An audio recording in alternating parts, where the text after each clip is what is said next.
Listo. Vale. Pues qué buena onda que están por acá. Qué gusto. La verdad no saben cómo nos da de gusto poder platicar con ustedes cada semana. Y el día de hoy decidimos platicar sobre las planeaciones. Eh, es algo que yo diría que es nuestra actividad más preponderante, nuestra actividad más recurrente. Y lo hemos hecho durante muchos años. O sea, es la decisión de ejecución, ¿no? de la metodología Scaling Up. Y ahora nosotros estamos trabajando también en temas de agilidad, entonces estamos haciendo como una especie de híbrido en el cual está, pues sí, la decisión de ejecución, cuidando las metas, los KPIs, los proyectos, etcétera. Pero en esta mezcla de agilidad, de entrada ya hicimos un primer hack, ¿no? Paulina y sus locuras dijo, vamos a cambiar la recurrencia, ¿no? Y principalmente con los temas de la contingencia que estamos viviendo. Un movimiento muy acertado fue cambiar la periodicidad de las planeaciones, en lugar de que fueran planeaciones trimestrales como normalmente lo son, hacer planeaciones mensuales. Y entonces, ya teniendo 4 semanas de planeación, te hiperenfoca, ¿no? Y tienes que seguir viendo qué pasa semana a semana. Entonces, todos los indicadores se aprietan, ¿no? Sí, totalmente. Yo creo que aquí, a ver, vamos a hablar, hoy que sea plática, no clase. Vamos a hablar de por qué hicimos estos cambios y qué errores estamos encontrando cuando alguien hace planeaciones. Porque, uno, estamos justo en cambio de trimestre, entonces quien hace ahorita planeación trimestral es el momento correcto. Si la haces mensual, es el momento correcto, es la primera semana del mes. Pero ¿qué pasa normalmente cuando dices, vamos a hacer nuestra planeación? Yo creo, número 1, planeación estratégica. Primer error. Cuando tú dices que vas a hacer planeación estratégica, no haces ni estrategia ni planeación. Muy bien. Estrategia es un tema de pensamiento, es un tema de liberar la mente y decir a dónde quisiera llegar, qué se me ocurre, cómo me quiero reinventar, con qué sueño. Es una parte mucho más de decisiones de largo plazo, de visión de largo plazo. Y la planeación es todo lo contrario. La planeación debe ser acciones puntuales de cómo llego a algún lugar, ¿no? De qué hago puntualmente. Entonces, si tú mezclas esas dos, y si yo quiero poner una estrategia que debe ser visionaria, junto con la ejecución, lo que va a pasar es que tu visión se va a ver siempre recortada, o se va a ver siempre como minimizada, ¿no? Como que con una visión muy corto plazo, porque dices, quiero cambiar el mundo y quiero hacer esto, y de repente volteas y dices, pero no tengo cash, entonces, no, pues olvídate, mejor hacemos esto y eso. Entonces, siempre te va a detener, te va a echar para atrás. Y me gustaría preguntarles, no sé cuántos de ustedes de repente han dicho, hemos estado muy clavados en la ejecución, estamos haciendo, creo que es un momento de hacer una pausa y vamos a hacer una planeación estratégica, ¿no? Y entonces te reúnes con el equipo y empiezas a decir, a ver, ¿qué cosas están mal? Cuéntenme. Y empieza a salir la lista y los dolores y la catarsis, y es que esto no se ha hecho, y es que esto no hemos podido y tal. Y bueno, pues ya tenemos la lista de todos los dolores. ¿Qué vamos a hacer? Y entonces empiezan a salir listas o checklists de acciones, de cosas que se tienen que hacer. Bueno, ¿y esto quién lo hace? No, pues esto Oscar Núñez, porque él le sabe de estampados. ¿Y esto quién lo hace? Pues Gustavo, porque tiene acento más argentino. Y así nos la llevamos, ¿no? Y al final del día es una mezcla entre actividades que se tienen que llevar a cabo mañana o hoy, otras actividades que se tienen que hacer en la semana, o actividades que se tienen que hacer en un año, o actividades que se tienen que hacer en 3 años. Entonces, a la hora que tú quieres darle seguimiento a eso, pues es una locura, porque estás metiendo de chile, de mole y de dulce en un solo momento, ¿no? Por eso Pau comenta esta división tan importante de pensamiento estratégico, de decir, cuál es el entorno en el que estamos viviendo, y aquí hemos platicado de algunos análisis, ¿no? Como el FODA, como el PESTEL, en los cuales tú puedes ver cómo está la situación y tú puedes empezar a ver como a futuro. Y es que tú justo para romper con eso, lo máximo de experiencia sería dedícale un día a pensamiento y un día a planeación. Oye, no puedo, es que mi tiempo, estoy en urgencia. Ok, entonces arráncate como lo menos en un tema de aprendizaje, pensamiento y luego planeación. Y tu aprendizaje no puede ser solo hacia adentro, solamente decir que sí logré, que no logré, y entonces quién fue, porque empiezas a ver todo hacia atrás y todo oscuro. Sin una muy buena práctica es indagación apreciativa, ¿qué salió bien? ¿Cómo podría salir mejor? ¿Qué nos deja este trimestre? ¿Qué nos deja este mes? ¿Qué aprendimos? ¿Qué tenemos que seguir haciendo? ¿Qué tenemos que dejar de hacer? ¿Qué tenemos que seguir haciendo? ¿No? Entonces, ahí empiezas en aprendizaje, pero no nada más viendo hacia adentro. ¿Qué puedo ver hacia afuera? Entonces, ahí es donde viene el que comenta Mike de PESTEL, donde vamos a ver tendencias. Entonces, PESTEL es un acrónimo, entonces dice político, económico, social, tecnológico, ecológico y legal. O sea, ¿qué está pasando en el entorno que podría tener un impacto en mi negocio? Y entonces traes personas que empiezan a ver más allá de su día a día, y tú ponte a investigar qué está pasando políticamente y qué era la legislación y qué pasó con esto, con esta parte de ahora de salud, o sea, qué está pasando que podría afectarnos. Si tú revisas esas tendencias y luego revisas tu pasado y luego revisas tu futuro, ¿por qué hacemos lo que hacemos? ¿Cuáles son nuestros valores? ¿Cuál es nuestro origen? ¿Cuál es nuestro propósito? ¿Qué nos mueve? En 3 años, ¿en qué nos queremos transformar?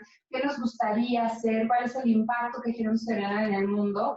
Entonces, estás conectando pasado con un entorno presente y cuál es ese futuro.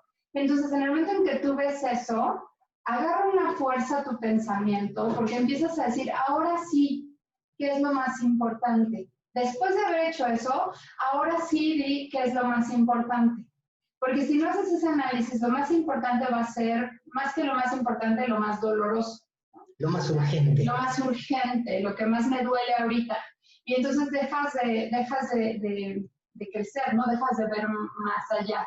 Entonces yo creo que ese para mí es el error, bueno, uno. 2. El segundo. Pones tú, pongo yo. Dale tú si quieres. Bueno, el 2 para mí es que pongas puros números. Ya hice mi planeación. Y yo digo, ay, qué padre, cuéntame, ¿qué vas a hacer este trimestre? Voy a vender. Voy a vender 10 millones. Padrísimo. ¿Y cuál es la estrategia? Pues vender 10 millones. No, pero planes súper detallados, ¿no? Y luego, no, es muy fácil. Mira, los 10 millones se dan, 5 de aquí, 4 de acá, 3 de aquí, 3 de acá, y entonces ya llegué a tal y super ver. Y haces un desglose en Excel precioso de cómo se componen tus metas, divididas por región, por persona, por horario, todas las decisiones que se te van a ocurrir. Pero cuando adentras un poquito más, no en el qué, sino en el cómo, ni idea. Oye, con tus mismos productos y mismos clientes, pues sí se puede. Oye, y si fueran mismos productos pero nuevos clientes, pues ¿dónde están tus nuevos clientes? Y si son tus mismos clientes pero con nuevos productos, ¿qué nuevos productos pueden salir? O sea, ni idea del cómo. Y entonces sí se reúnen, pero no platican de los cómo, solamente hacen una proyección, ¿no? Dicen, así es como se va a ver, eso es lo que va a suceder, pero no ponen el cómo. Y entonces ahí, pues no, o el tercer error es ponerlo al revés. Un montón de tareas, vamos a hacer este proyecto y reforzar esto, pero sin ligarlo números, ¿no? Entonces, ¿y eso a dónde te va a llevar? Pues no sé, pero yo sé que ese trabajo me va a ir. Pero, ¿qué resultado te va a dar? ¿No? Y, pues no. Sí, nos pasa. Y la otra, a veces dicen, a ver, Miguel y Paulina nos dijeron que pusiéramos números predictivos.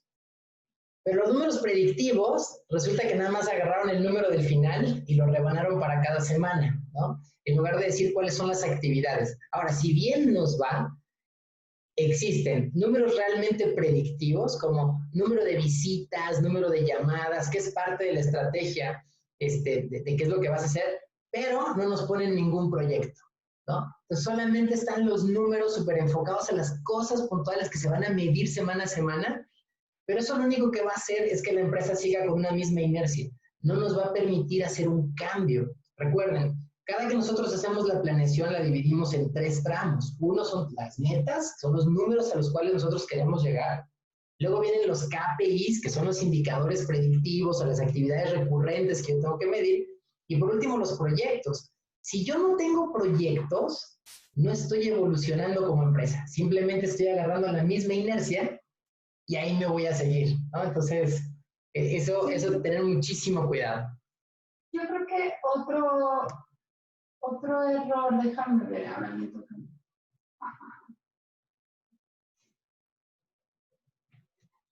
Acá está el error, a ver si le suena. Le dices a cada director, denme su plan del año. Díganme qué van a hacer en el mes. Pónganse sus metas, porque a mí me dijeron que tienen que ser autónomos y ustedes denme sus metas. Y entonces le dices que te lleguen con planes. ¿Y qué sucede? Que estamos administrando durante el trimestre silos. Porque no sabemos cuál es la verdadera prioridad para la organización. Porque operaciones trae la suya, ventas trae la suya, administración trae la suya, tecnología, como es un área más de soporte, está hecho un caos. Entonces, el que gana el volado es el que le hace caso. Y recursos humanos igual.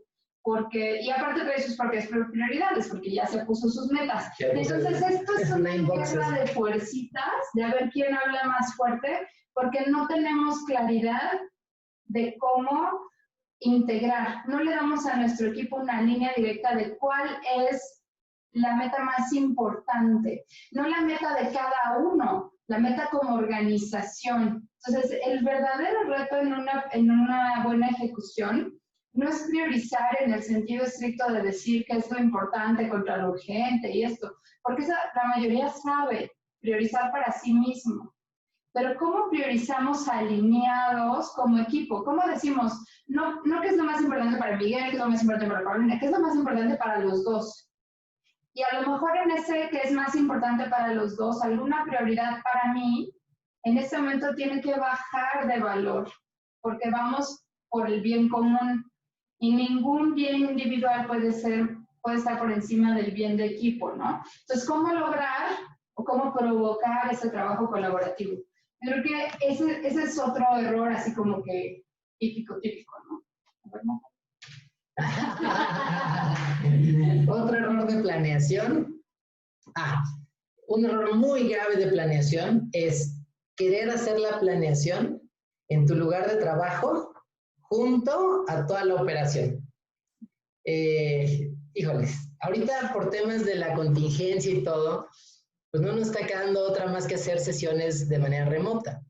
Pero no, nos ha pasado que de repente, oye, pues la planeación la vamos a hacer aquí en la oficina, aquí en un lugar, y resulta que estás trabajando en la sesión, estás pensando, estás llevando al equipo a algún lugar y tocan la puerta. Es que es rapidísimo. Es rapidísimo. ¿Me puedes firmar este cheque? Solo te quitas un número. Y entonces, entre esos 5 minutitos, entre nada más pasa algo, todo el mundo que ya está concentrado en algo rompe esta concentración, voltea y se ponen a discutir sobre ¿y por qué se metió ahorita? Sabe que estamos en sesión. Entonces, ese switch de información ya nos partió parte de la planeación. Y de hecho, me ha pasado, no sé si te ha pasado a ti, pero en alguna ocasión yo fui en una sesión en la cual fue en un hotel, entonces estábamos en una sala de estas, y la capitana del lugar como que era muy amable, ¿no? Entonces cada 5 minutos tocaba la puerta así de, ¿está todo bien? No necesito nada más. Hasta que llegué y le dije, oye, un favor, no vamos a necesitar nada Si necesito de aquí a las 2. Por favor, no nos estés interrumpiendo. Entonces, cuidar ese tipo de detalles, porque el flujo de la comunicación y el flujo de la información va a ser muy importante durante estos momentos de planeación. Entonces, el enfoque en la planeación es importantísimo. Tu equipo no tiene prioridad mayor a estar unido para planear. Es que es un cliente bien importante. Ok, ¿vivimos solo de ese cliente? Porque todo el futuro de los siguientes meses de alineación como equipo no puede ponerse en riesgo por nada. La planeación tiene prioridad por sobre cualquier cosa.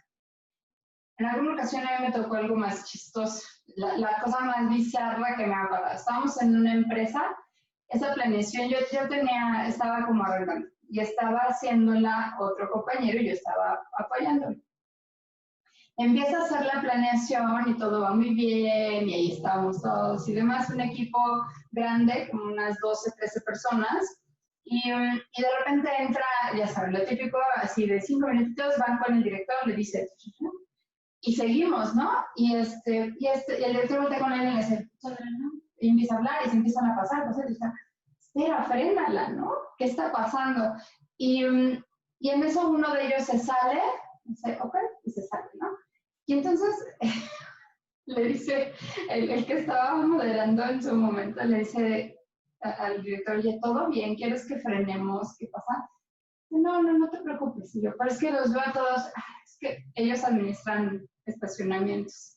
Y dicen, es que encontraron una cabeza en la cajuela de un auto, pero no te preocupes, lo tenemos controlado. Y yo, esto es mi operación, es lo que sucede, es lo que sé, que estamos preparados para esto y esto es prioritario, es que mi equipo lo tiene que poder resolver. Y yo, ¡wow! Está complicada.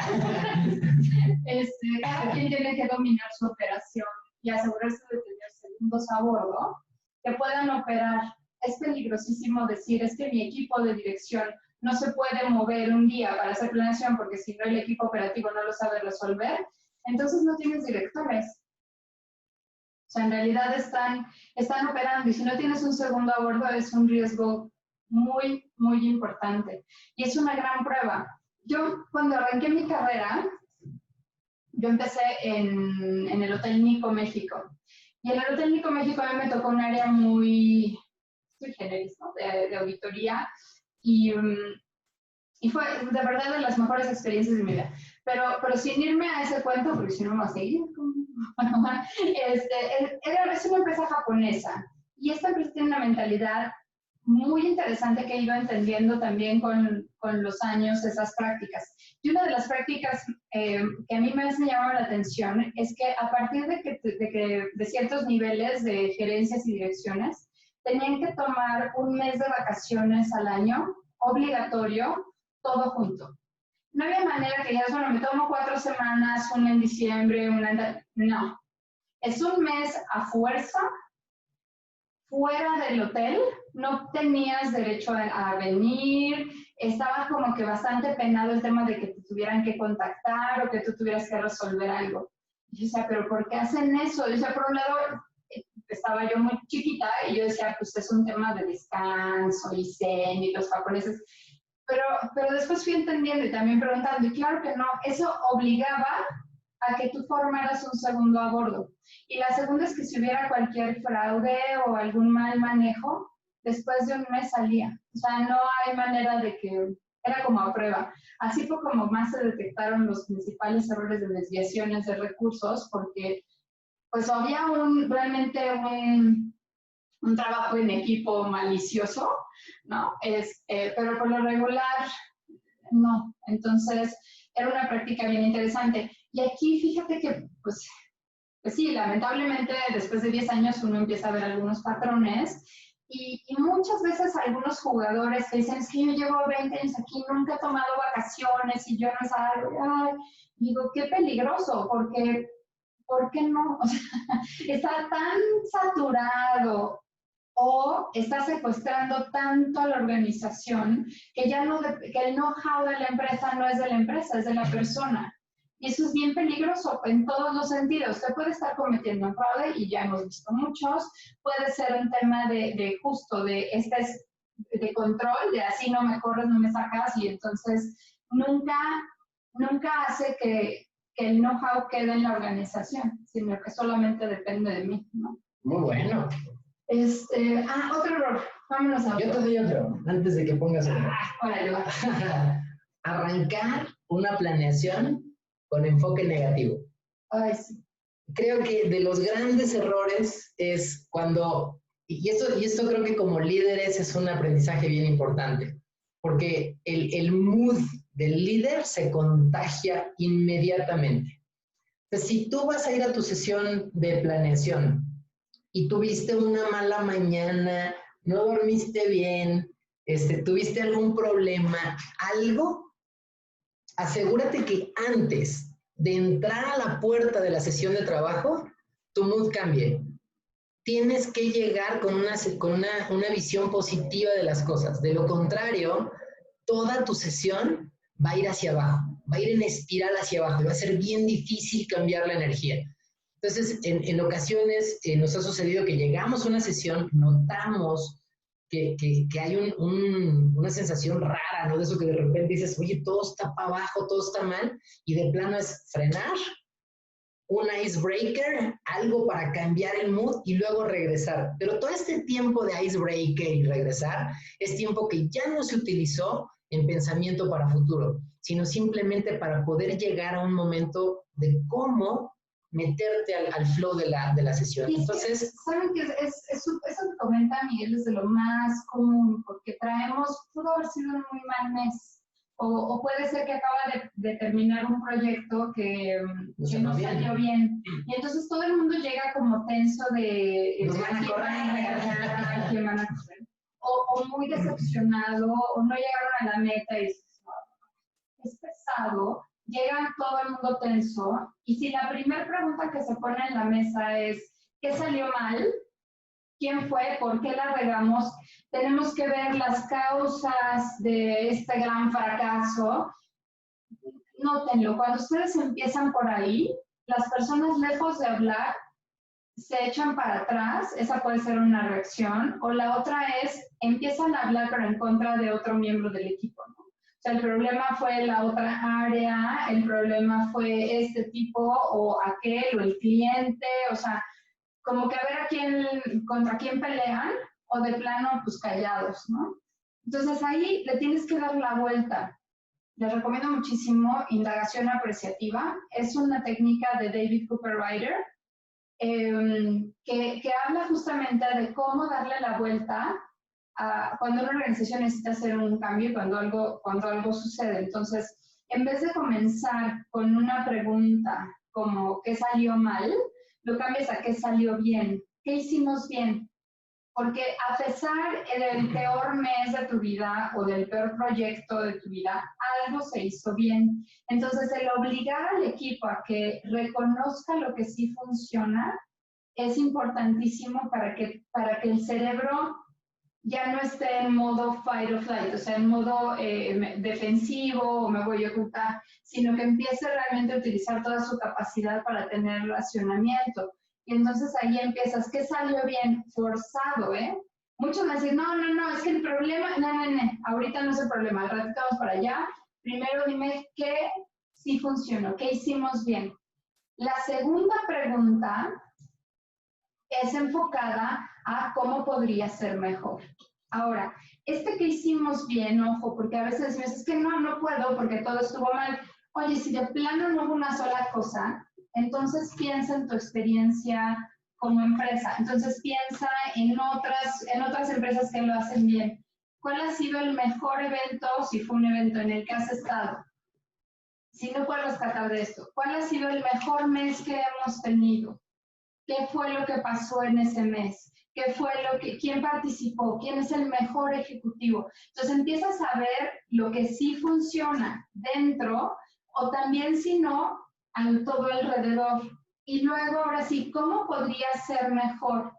¿Cómo podemos mejorarlo? ¿Qué podemos traer de esa experiencia? ¿Qué podemos replicar de esa empresa o de esa persona? Y entonces ya estás hablando de los problemas, pero desde un enfoque proyectado hacia el futuro, en vez de irte hacia el pasado y encontrar un culpable. Entonces eso es vital para cualquier reunión, no nada más para la planeación. Y me ha pasado que de repente dicen, bueno, ahorita vas a llegar ya a la pregunta de qué salió mal. Y yo, espérame, qué salió bien, y las apuntas todas en grande. Y ya al final, vas y ahora cómo lo podemos hacer mejor. Y nos sucedió en alguna ocasión en algún proyecto a nosotros, ¿no? Sí, a nosotros. Y yo ahí la verdad es que Mike pudo mantener la técnica, porque yo venía histérica, realmente con ganas de cortar cabezas, ¿no? Y de repente nos sentamos con el equipo y Miguel hace esa pregunta y yo así de, ¡no hagas eso ahorita! quiero cortar cabezas ahorita. Entonces, sí les digo que cuesta mucho trabajo, pero cuando ves el resultado y te forzas a ti mismo a responder por ahí, cambia tu mood, ¿no? Y sí, justo como nos dices, Vanessa, sí, en esta época el doble, porque ya traemos una tensión natural que como que no necesitamos echarle leña, ¿no? Más sal a la herida. Tal cual. ¿Qué otro error? Pues yo les quería dar el típico error de los criterios de éxito. Cuéntame. Cada vez que tú pones una meta, no pones criterios de éxito. Y dices, o de plano muy ambiguo y vamos a ayudar, vamos a mejorar, pero no dices cuándo. O te pones una meta de ventas, pero no discuten los rangos. Entonces, quiero hablar un poquito de los rangos, porque creo que ahí hay un error muy consistente. Tu verde debe ser una meta realista. O sea, algo que dices, tengo claramente cómo voy a llegar ahí, es SMART, es específica, es medible, es alcanzable. Muchos dicen, ¿qué significa alcanzable? Pues alcanzable es que tienes un plan de acción, que eres capaz de identificar el principal riesgo de ese plan y tienes un plan para mitigarlo. Entonces, eso es que sea alcanzable, que sea relevante, que sabes por qué se conecta contigo, por qué sea ahorita. Entonces, esa es tu meta realista, acotada a un periodo de tiempo que puede ser trimestral o mensual o anual, pero ahí está, aquí. Ahora, muchos me dicen cuando les digo, bueno, y los rangos, súper verde cualquier cosa arriba y rojo cualquier cosa abajo. Eso no te sirve. ¿Por qué no? Porque lo más importante de definir estos rangos es la discusión para definirlos. La discusión para definirlos implica justo negociar, platicar, el decir, oye, para mí el 10 es realista, pero el 10 resulta que es de Miguel, y entonces Miguel me dice, no, yo ya vi cómo está la situación, yo lo voy a ejecutar, y el 10 es un súper optimista, yo creo que estamos a 9 bien, 10 súper verde. Si no hacemos esa discusión, a lo mejor yo pienso que 10 no solo es realista, sino que podríamos llegar a 15 y duplicarlo muy fácil y llegar a 20. Cuando Miguel está pensando en un 10 o viceversa. Entonces ahí es muy importante ver cómo vemos realmente esa meta realista, si realmente la vemos como algo realista o pensamos que es un reto impresionante que realmente nos ponemos súper verdes porque me gusta retar a la gente. Esa negociación se tiene que dar. Segunda, el amarillo casi nunca lo pedimos porque es más un rango, pero tenemos que pensar en un rojo. Y en el rojo tenemos dos opciones, o me dicen cualquier cosa abajo, lo cual convierte en lo mismo, cada quien agarra su propia interpretación de lo que significa el rojo, y entonces puedo encontrarme en un equipo comercial que me dice el director, este es el verde, está facilísimo, y si se cierra estos otros que ni los estoy contemplando, los vamos a super ver. Y el rojo es, pues si perdemos nada más una cuenta, que creo que está medio en riesgo, que es el 10% abajo. Cuando yo llego con el equipo comercial, han llegado a decirme con que cubramos nuestros salarios es el rojo. O sea, se van al piso de break-even. Y entonces esa mentalidad de que para mí es permisible o que lo inaceptable, se van directamente al no hacer nada. Entonces, creo que tenemos que entender que el inaceptable no nos sirve. Ese no lo tendríamos que poner en la mesa. Lo que tienes que poner es a partir de qué momento estaríamos en riesgo. Piénsenlo como la gasolina. ¿En qué momento se enciende tu indicador en rojo? Se enciende cuando todavía tienes un poco de gasolina, cuando todavía puedes decir, bueno, se me está acabando, es una alerta, me tengo que mover a una gasolinera, listo. Pero si se pusiera en rojo cuando no tenga gasolina, ¿para qué te sirve? Entonces, estos rangos, estos criterios de aceptación, tanto en proyectos como en indicadores, son un desastre. O sea, muchas veces no hacen esa negociación. Y no hacer esa negociación genera muchos problemas ya para lograr y alcanzar esas metas, ¿no? Otro error, ahí te voy. Ya definiste todas tus metas, pero no defines los 2 números críticos. ¿Qué sucede? Y me ha pasado muy a menudo que dicen, ok, ya tengo todas las metas, ¿no? Tienes 6 metas, es un número manejable. ¿Cuáles son tus 2 números enfoque de este trimestre? Las 2 cosas en las cuales te vas a enfocar más y con las cuales tú vas a tomar decisiones en el día a día. Estas preguntas normalmente no se hacen en una planeación, es decir, ¿cuáles son tus 2 números más importantes? Cuando se llega a dar esta discusión, me he llegado a tardar 2 horas en una sesión tratando de definir cuáles son los 2 números más importantes. ¿Y esto en qué deriva? Deriva en que resulta que estábamos viendo algo a muy corto plazo, deriva en que cuando tú ya tienes claridad de estos 2 números, empiezas a pensar a más largo plazo. Empieza a decir, claro, ahorita el problema es este, nos vamos a enfocar acá, pero más adelante no podemos dejar de lado esto otro. Entonces, en algún punto de su planeación, siempre pregúntense cuáles deben ser los 2 números más importantes, que todos los demás pueden estar en palitos, no importa. Estos 2, no. Y les vamos a dar especial atención semana a semana, porque si no los vemos, algo puede salir mal. Entonces, los números críticos creo que son críticos. No, de verdad es una discusión súper importante. Ahora, voy a... Sí, puede ser. Paulina está jugando. Es que no le había dicho, pero es que me encontré ahorita, hice una certificación de Product Owner la semana pasada. No sé, pero no es de agilidad. Y me presentaron un modelo padrísimo, es para software, es para definir requerimientos de clientes, de usuario. Pero la verdad es que yo dije, eso queda buenísimo para las planeaciones, o sea, para saber el tipo de proyectos. Entonces les voy a enseñar porque aquí está también un error típico de lo que hablábamos hace un momento, de que solamente tienen metas o solamente tienen proyectos y demás. Entonces, dense error, espero que sí salga. Si no, Mike me ayuda luego a... Lo que Paulina quiso decir. A ver, fíjense, un proyecto de atracción. Un proyecto atractivo de atracción, ¿qué es? Primero vamos a ver la grafiquita esta. Está basado en el modelo Kano, pero no es el modelo Kano, así que si alguien lo conoce, no, está hackeado.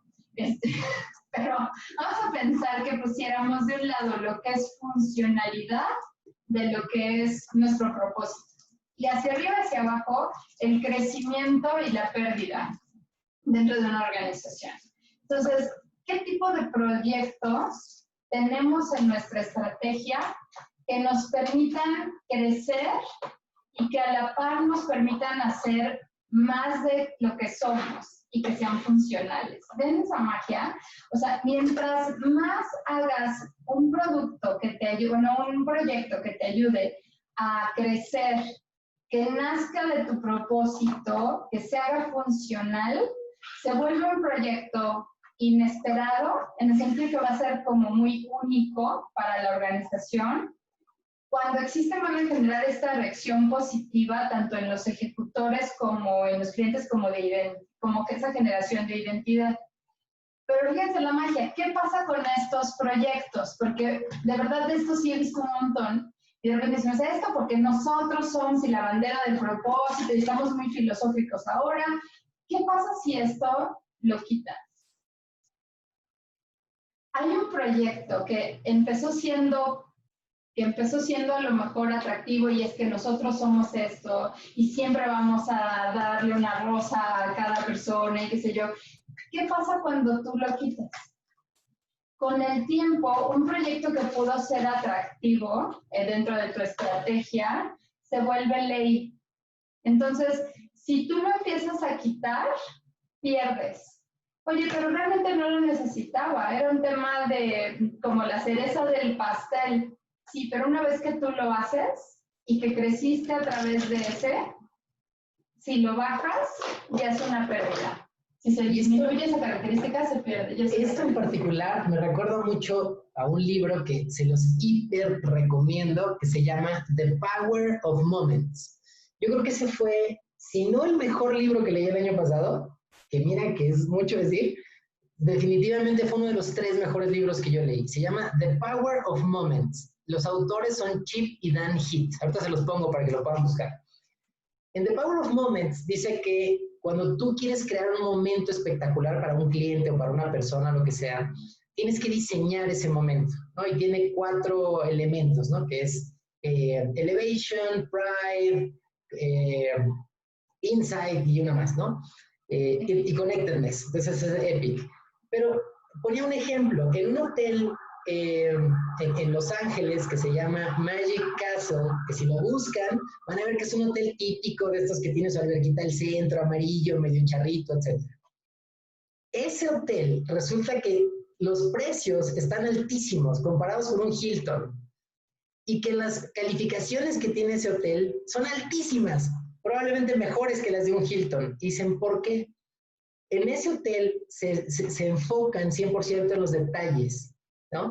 Y en crear momentos. Uno de los grandes momentos es que tú estás en la alberca y hay un teléfono rojo. Entonces tú vas a la alberca, al teléfono rojo, y dices, quiero paletas de hielo. Y llega un mesero, todo bien vestido, con una charola de estas, y te da una paleta de hielo. Y ya, y se va, ¿no? Entonces, es súper chistoso que la gente llega, va al teléfono y, oye, trae una paleta, ¿no? Cualquier ingeniero industrial, como es mi caso, diría, ¿para qué carajo quiero a alguien ahí que le lleve un teléfono? Que necesitamos un refri y ahí nada más echamos las paletas y que la gente las vaya agarrando, ¿no? El reto es cómo esa cereza del pastel que dice Paulina o ese teléfono rojo sea parte del diseño y lo cuides.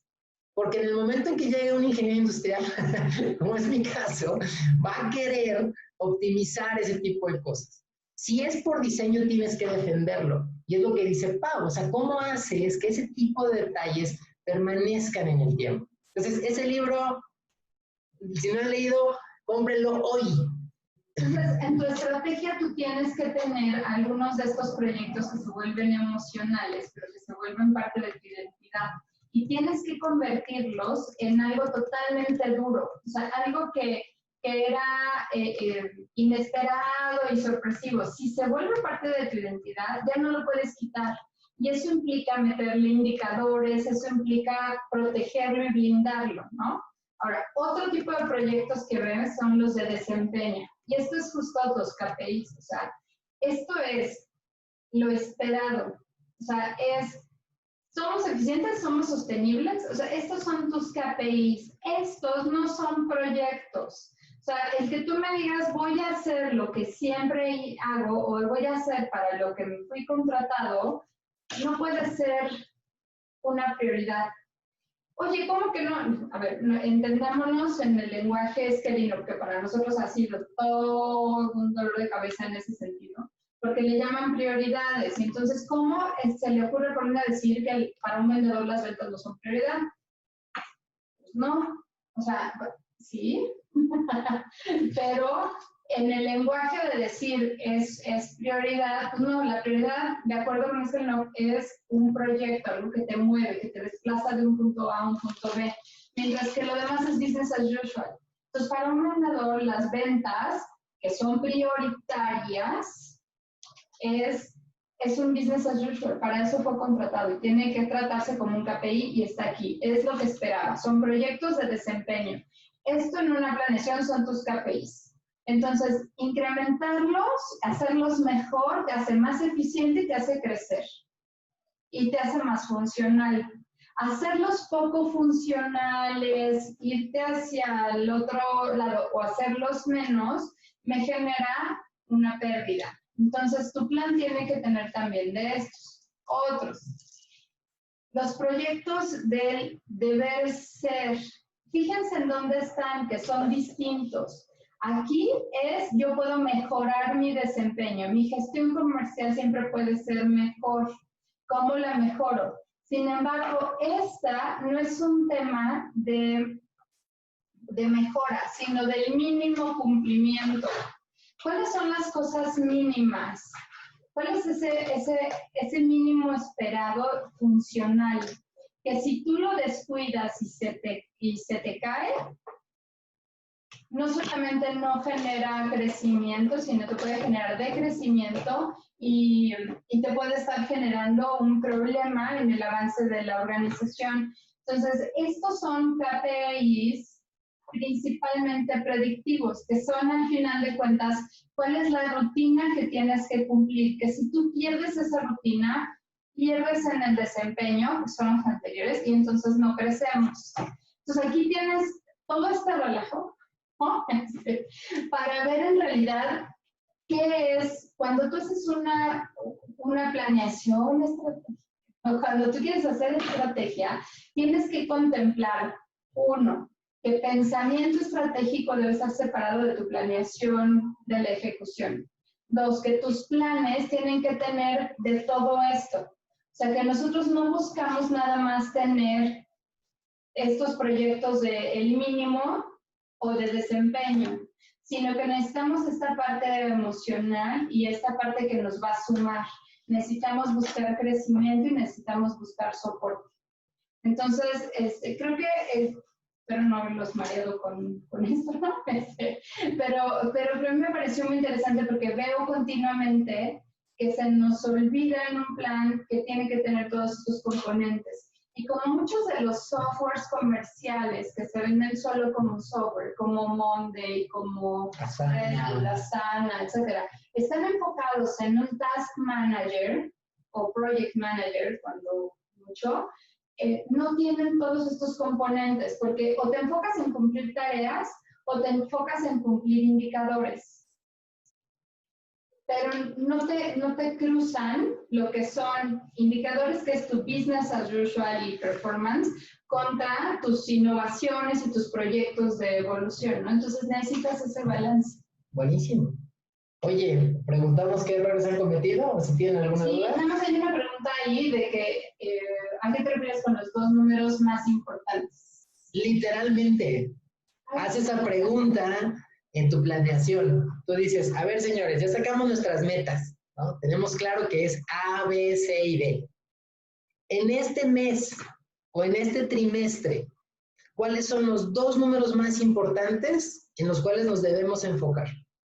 Y esto, semana a semana, te va a llevar a que cuando tomes decisiones de dónde vas a mandar recursos, pues vas a decir, ¿cuál era el número más importante? Pues pues va para allá, ¿no? Entonces, esto te ayuda a resolver temas de que el de TI siempre está perdido por ahí, sino que lo enfocas hacia las cosas que se necesitan, o el dinero. O sea, tú tienes un presupuesto que tienes que cubrir en ese mes o en ese periodo. Entonces, cuando tú tienes clara la prioridad de los números, a cuál le vas a enfocar, tú puedes tomar decisiones, ¿vale? Adelante, Gustavo, ¿qué pasó? Cuéntanos. ¿Qué tal, chicos? ¿Cómo andan? Bien, bien, aquí andamos. ¿Tú qué tal? Bien, bien, fantástico. Bueno, está buenísimo lo que están hablando, porque me ayuda a seguir completando el rompecabezas del plan estratégico de una página. Hay dos números críticos. Uno es el de pérdidas y ganancias, que lo dice el plan. Ese sería uno de los números que probablemente estés mencionando vos, podría hacerlo, quizás. Y hay otro número que no sé qué es. ¿Número crítico equipo o BS? ¿Qué es BS? Mira, no sé qué. P&L, es que eso está tomado literalmente del One Page Strategic Plan, ¿no? Sí, en One Page dice uno de P&L y uno de B&S, ¿no? Claro, Profit and Loss. Profit and Loss o Balance Sheet, ¿no? Bien. Tal cual. Sin embargo, ya en la aplicación, no siempre vas a tener un renglón del Profit and Loss en un número crítico o uno del Balance Sheet en tus números críticos. Está bien, pero la recomendación que nosotros hacemos es, primero, si yo me voy a los números críticos del año, yo me voy a decir cuál es el número enfoque del año. Puede ser ventas, puede ser rentabilidad, puede ser mayor cantidad de clientes. Dependiendo del momento que sea tu empresa, tú decidir cuál es el número más importante de este año. ¿Okay? Y tu segundo número, la recomendación que hacemos es, si tú tomas en cuenta los 6 KPIs que están hasta arriba del One Page Strategic Plan, de un lado está personas y del otro lado está procesos, en personas están clientes, colaboradores, accionistas, y del otro lado está ventas, administración y operaciones. Dice, si tu primer número crítico está del lado de personas, tu segundo número crítico te sugerimos que sea del otro lado de procesos. ¿Ok? O la pregunta sería, si solamente me enfocara en este número, en el número 1, ¿qué número podría haberse golpeado si yo pierdo de vista algo? Y ese debería ser tu segundo número crítico. ¿Por qué? Porque de esa manera no pierdes balance, ¿no? Y no se te va la empresa. Ahora, si yo me muevo al trimestre, lo que nosotros sugerimos es, tú no pongas el número final, sino pon qué número predictivo es el más importante en este Q y cuál es el otro que lo compensa con esas mismas preguntas. Y créeme, cuando tú te pones, esta pregunta parece muy simple. En una planeación, te digo, me he llevado 2 horas de que no se ponen de acuerdo. Hacer una ocasión, no sé si fue lo de que te pasó, que se dan la mano y no se dieron la mano. Entonces, va por ahí. Y eso es P&L y Balance Sheet, pero realmente la sugerencia es más bien, en este momento de tu empresa, es lo más importante. Sí, y quizás buscar un KPI, no por de acciones, y no, como vos decís, no más que conseguir 30 clientes, ¿cuáles son las acciones que tengo que conseguir para conseguir esos 30 clientes? Exacto. Quizás, exacto. Porque si no, no hay nada, no empujo la acción de conseguir clientes. Es un deseo solamente. Es una buena intención. Y claro, última pregunta y no juego más. Por hoy no juego más. Entorno. ¿Qué significa entorno en objetivo de 3 a 5 años? Es que lo tradujeron como entorno. Es el sandbox. Sandbox es es literalmente el arenero donde vas a jugar, ¿no? Es tu arena. Entonces, sí. Eso implica varias cosas. Ese cuadrito tan inocente. Es el más engañoso de todos. Es el más engañoso. Debe tener un montón de información. No cabe ahí. Pero bueno, subimos la forma. Número 1, tiene que venir quién es tu cliente central, quién es el cliente más importante. No el nombre del cliente, sino tu buyer persona, entender claro qué es. 2, tus canales. O sea, cómo llegas, cuáles son los canales que usas. 3, geográficamente en dónde está, cuál es el segmento geográfico del que te vas a dedicar. 3, cuál es tu oferta principal. O sea, el producto que vas a poner en venta a través de qué canal, para qué cliente y en qué lugar. Y me falta uno. Es tu cliente, tu zona geográfica, tus canales y tus productos. Son 4. Sí, ahí estás. Wow. Entonces ahí te decir, ver página 8, ¿no? O ver, sí. Ese es el cuadro más engañoso de todo el One Page. O sea, ¿cómo vas a poner porque es así de cuadrito. Imposible. Pero bueno, piensa en eso, o sea, justamente es la delimitación de tu terreno de juego, ¿no? Entonces tu terreno de juego tiene que traer a qué cliente me enfoco, en qué zona geográfica, con qué canales, con qué productos. Impecable, chicos, muchas gracias. Después les voy a pedir el link porque de la grabación, que los escucho 3 veces más o menos, ¿no? Ustedes. Desayuno, almuerzo, así que bueno, gracias. Son mi banda de sonido de todos los días. ¡Qué honor!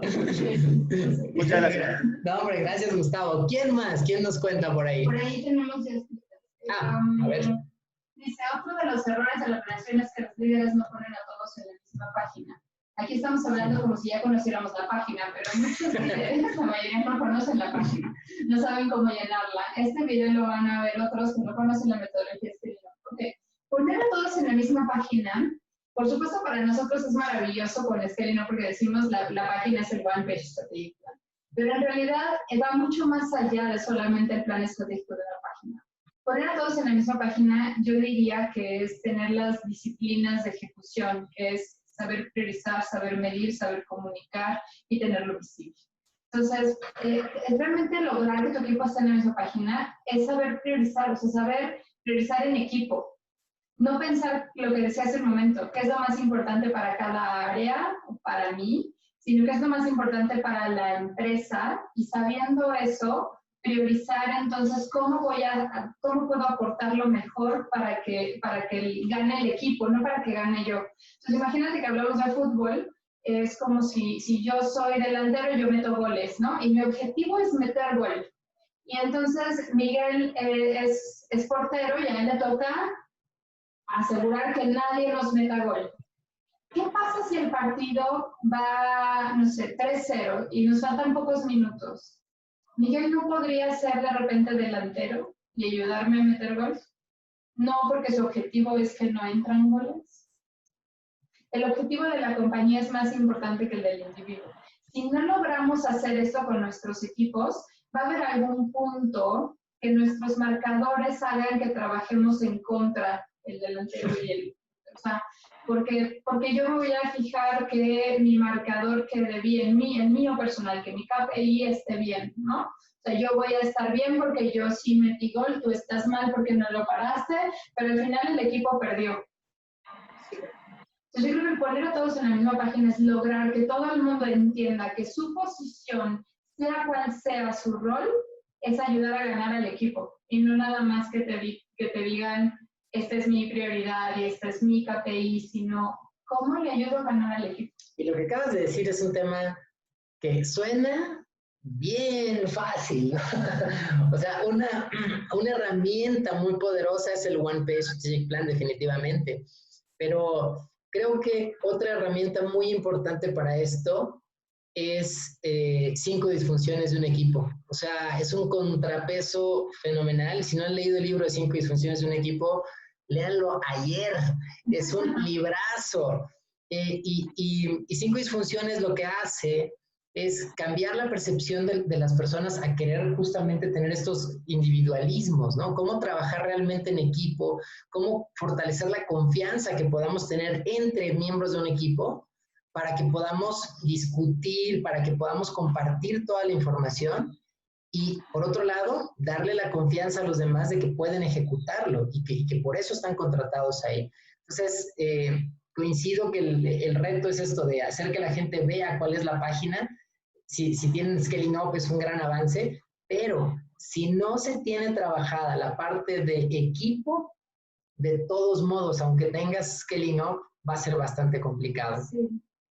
Si no entiendo yo esa página, en el sentido no de la página, yo puedo tener perfecto mi One Page, pero si yo no sé, si yo no puedo alinear lo que hago con el resto del equipo, da igual la página, no estamos en la misma página. Les estoy buscando un video, ahorita que lo encuentre se los pongo en el chat, porque no tienen una idea. Todo lo que dije no es mío y lo dije fatal, seguro. Entonces, déjense los busco porque se van a quedar con la boca abierta de decir, porque habla de compensación variable, de alineación, te vas de espaldas. Chécate esta otra pregunta. ¿Qué haces cuando ya no tienes efectivo, debes a bancos, y esto es por la pandemia y por enfermedad, y no puedes pagar en los bancos? ¿En serio? ¿En serio qué haces? Huye. Huye del país. No, Julio, mira, lo primero es que tienes que ver de la manera más realista en dónde estás parado. En cash, yo te diría que tienes que ver muchos factores, ¿no? En dónde está tu nivel de apalancamiento y si realmente tienes los activos suficientes para en algún momento poder saldar esa cuenta. Yo la verdad es que últimamente he estado estudiando muchas cosas de cash. Humberto es mi maestro y está aquí. Yo creo que él te va a dar una mucho mejor respuesta. Él es mi maestro. Pero bueno, algo que de lo que he aprendido, a ver si Humberto, y si lo digo mal, ahí me transmisaste, pero algo que a mí me encantó es... John Mullins saca un artículo de Harvard Business Review de cuánto eres capaz de crecer. Entonces, es un índice como de crecimiento autosostenible. Y me parece que a mí me cambia la vida eso, junto con muchos otros aprendizajes que me ha dado Humberto. Pero creo que es un tema de entender que para crecer necesitas dinero. O sea, tú necesitas, porque dejas el dinero estancado en la operación, inamovible por un tiempo. Y ese tiempo te implica que tú tienes que tener para crecer. Entonces, no nada más es el tema del pago pasado y el gap que traes de deuda o de apalancamiento, sino lo que necesitas para seguir creciendo. Entonces, tienes que hacer un análisis muy profundo de en dónde están tus finanzas para tomar las mejores decisiones. Entonces, aquí yo no me aventuraría a darte una respuesta única de, pues hazle así, sino necesitas hacer un análisis profundo de con qué cuentas para poder hacer frente a lo que viene y si es factible o no para ti plantearte temas de crecimiento y cómo podrías hacerlo. Entonces, si quieres, nos podemos sentar más adelante a hacer una sesión y Humberto, por favor, si tienes algún comentario más profundo sobre esto, en verdad no saben qué señorona aquí tenemos experto en números.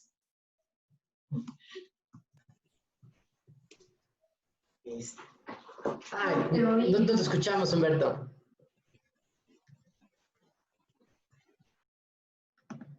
De hecho, preguntan por ahí, ¿cómo se llama el artículo de Harvard Business? Se llama How Fast Can Your Company Afford to Grow?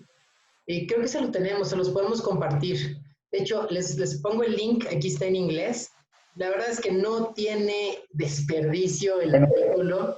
Ahí estás, Humberto, ¿cómo estás? Perdón, algo pasa aquí a mi micrófono, no sé si me alcanzan a escuchar. ¿Sí? Perfectamente bien. Okay. No, todo bien, yo creo que está bien, mi querida Pau, pero si ese artículo de Harvard Business Review, yo inclusive que soy contador público, a mí me cambió la visión, me ayudó mucho a entender cómo está, y está recomendado precisamente por Bert Harnisch, ¿no? Dentro del libro, pero fíjese que curiosamente todas las personas que he conocido que leen el libro se lo pasan por el arco del triunfo, no le hacen caso. La verdad es que tiene mucho fondo. Es muy interesante cómo funciona el ciclo completo de cash, todo el procedimiento que ahí manejan las razones financieras fundamentales para conocer qué tan rápido recuperas tu cartera, etcétera. Es muy bueno. Es realmente bueno el artículo. Y bueno, pues, ¿qué podemos decir? Si aquí mi querida Pau y Miguel son muy buenos alumnos. Así es que, al contrario, bastante bien. Muchas gracias, Humberto. Les acabo de poner en el chat el link al artículo en español, por si le quieren leer. De verdad, no tiene desperdicio. Al principio, créanme, les va a costar un poco. Si no están familiarizados con tantos temas contables, es posible que sientan así como que, pero denle oportunidad. O sea, vayan paso a paso en este artículo, porque no tiene desperdicio. Pero si de buenas a primeras dices, voy a leer este artículo, te va a rebotar. Entonces, véanlo como, ya también está en inglés, ahí lo compartí también, Verónica, para que lo puedan revisar. Pero es un súper libro, ¿no? Lo puse ahí. Perdón, tienes razón, se lo mandé solo a Julio. Ahorita lo comparto con todos. Sí. Yo lo que hice fue, aparte de mi maestro, por supuesto, o sea, para leer ese artículo, yo agarré mi Excel, silencio total. Yo soy así como que no soy tan buena para los números, entonces dije, a ver, paso a pasito, ¿no? Y lo leí, y lo releí, pero aparte, cuando ya empezaba a darte fórmulas, yo empecé a hacerlas en mi Excel. O sea, empecé a poner, dice que tal, ok, lo puse ahí. Y dice que esto por esto. Ajá. Aquí dice que esta es la fórmula. Ok, así. Al momento de ya irlo haciendo, empiezas a ver la lógica de esto. Y de verdad entendí muchísimas cosas que no había visto. Y te estoy hablando de que llevo pues, 10 años con la metodología y vergonzosamente no había profundizado en esa parte. O sea, realmente como que te vas con el ciclo de conversión y como que más para arriba y como no eres tan numérico dices, bueno, pues alguien, eso te cambia. O sea, las decisiones que tomas, el poder de uno cuando lo ves enfocado con eso, por qué esas 7 palancas, qué impacto tienen, cómo se mueven esas palancas, se mueve tu capacidad de crecimiento. ¿Por qué a veces cuando te pones esas metas de crecimiento agresivas de 50% al año, 25% al año, tienes que analizar si tienes esa capacidad y si no, cuánto capital vas a necesitar? Porque si no, a lo mejor eso que tú tienes como visto como éxito, en vez de ser un éxito, es tu peor pesadilla, ¿no? Tu crecimiento te mata. Bien, pues creo que ya por ahí no tenemos más preguntas por ahora, pero bueno, pues, la verdad es que muchísimas gracias. Yo estoy muy emocionada de que sí nos estemos viendo cada semana y de que podamos... Cada semana vamos a estar acá, así que el reto es poder verlos cada semana y si de repente ahí en el grupo ponen, oigan, estaría padrísimo que hablaran de esto, estaría padrísimo que hablaran de esto otro, por favor. Y la otra, si de repente me decían ahí, oigan, es que yo no pertenezco a este grupo, puedo entrar a la plática también, inviten al que quieran, esta plática es totalmente abierta, por favor, compártanlo cada miércoles de 5 a 6, lo que queremos es ayudarlos de alguna manera a ver cómo hacer que sus empresas crezcan, y ahí vamos a estar. Y el formato es una plática, no vamos a dar clase, de repente nos ponemos muy más, pero no. La idea es platicar, así que interrúmpanos y díganos y está bien, lo que ustedes quieran. Vale, y bueno, antes de irnos, Verónica dice, me gustaría un ejemplo más preciso de proyecto. Nosotros somos solo sistemas y creo que no es justamente lo que estoy pensando. Creo que el estar en sistemas es justamente lo que estás pensando. Normalmente en una empresa lo que tú tienes es como tus números de ventas, ¿no? Ventas, actividades de venta, etcétera, o actividades de producción. Un proyecto es algo que tiene un inicio, un desarrollo y un fin. Y este inicio, desarrollo y fin te puede ayudar, uno, para alcanzar tus metas de este periodo, te pueden ayudar para construir hacia el futuro, es decir, vamos a abrir una nueva sucursal, etcétera, o para corregir un número que se cayó en el trimestre anterior, ¿no? Vamos a hacer un proyecto particular para corregir las ausencias que están faltando mucho, tenemos que poner atención, especial atención a esto, y eso es un proyecto, algo que tiene una vigencia. Un KPI es perpetuo. Es que en términos generales un plan debe llevar metas, que es el número al que quieres llegar, numérico 100%. 2, KPIs, que son tu business as usual. ¿Cómo controlas que todo siga operando como debe ser? Eso es business as usual y generalmente hazlo con metas y predictivos, ¿no? O sea, siempre con esa mezcla. Y luego tienes proyectos. Los proyectos estratégicos, rocas, o en algunos lo van a encontrar incluso como prioridades, son las cosas que te van a transformar, que te deben llevar de un punto A un punto B. Entonces se acaba.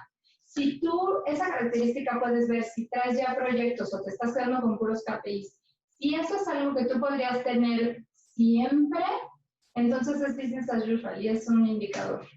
O sea, oye, tengo que hacer llamadas, prospección, tengo que estar haciendo mis campañas, pues es business as usual, siempre. Si tú lo dejas de hacer, el negocio se cae. O es algo inherente a la posición, eso es business as usual. Pero si yo tengo que lanzar un nuevo producto, pues a lo mejor no lanzas nuevos productos todas las semanas. Entonces, un nuevo lanzamiento o automatizar un proceso, lo vas a lanzar una vez o lo vas a automatizar una vez que lo controlas, se va a la parte de business as usual. Pero cuando haces una transformación, tiene un principio y un fin. Esos son los proyectos o prioridades. Por lo regular, en lo que yo les enseñaba hace un ratito del tipo de proyectos que puedes tener, yo diría, déjame ver si encuentro esa gráfica. Es una gráfica de MVP, pero, o sea, de Minimum Value Product, pero A mí me gustó para explicar también lo que pasa con nuestras planeaciones, entonces me la estoy hackeando. Pero en realidad es esto, o sea, tus proyectos deben estar máximo, tu enfoque 60% es funcional, o sea, son tus KPIs. Y tienes el 40% para tus proyectos que son más emocionales, de cómo voy a crecer, de cómo voy a transformar, cómo me hago más eficiente, etcétera, etcétera. Entonces, cuando tú entiendes eso, también dejas de poner tantas cosas. Porque también yo tengo mucho conflicto con que te ponen, esa nos faltó. Ponerte muchísimos tienes proyectos. 40 prioridades. Si tienes 40 prioridades, no tienes prioridad. O sea, tengo tantas cosas que hacer. No, elige. Porque si no enfocas, pones en riesgo incluso tu business as usual. Porque el 60% del tiempo de tu gente mínimo está ocupado en mantener el negocio. Para hacer una transformación te queda poco espacio. Entonces, si yo quiero implementar SAP, yo no puedo decir, ese es el business as usual del financiero. No es cierto. Porque para poder implementar una nueva herramienta voy a necesitar el input de todas las áreas y voy a necesitar desviarlos de su business as usual. Entonces, eso ya me quita parte de ese 40%. No puedo traer 80 cosas. No puedo decir, esa y esa y esa y esa porque van a compartir recursos. Entonces, ya tienes que ver que tienes que corregir esa parte de business as usual, que son tus KPIs, y tus proyectos ya son la cúspide de cómo vas a transformar. Buenísimo. Oigan, pues ya les quitamos 10 minutos, perdón. Una cosa más, si no han hecho sus planeaciones de este mes o el trimestre, háganla ya. Urge que se pongan a hacer su planeación.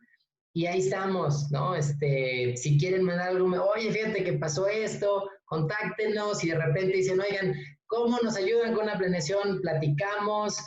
El chiste es que ustedes planeen. De hecho, sacamos ahorita un proyecto de bajar el costo de las planeaciones y estamos haciendo planeaciones individuales en $2,000 semana, no me acuerdo, remotas 8 horas, pero con toda la estructura. O incluso grupales, o sea, más de una empresa. Ya lo hicimos la semana pasada, pero si ustedes se juntan 2, 3 empresas y le quieren así, son $750 por empresa. Con mucho gusto nos juntamos y les vamos dando la estructura. O, como dice Miguel, aviéntensela ustedes, háganla. Y si quieren, de repente decirnos, oye, me salió esto, me perdí en esto, pues pregunten. O sea, con todo gusto podemos hacer eso. Pero sí hagan planeación, es importantísimo. Ahorita nosotros recomendamos y estamos haciendo nosotros mensual, no trimestral. ¿Por qué? Por lo que está pasando con COVID. O sea, este cambio económico, político, social, de salud, etcétera, nos trae tanta incertidumbre que lo más recomendable es hacer periodos más cortos, ¿no? No alcanzas a anticipar tanto.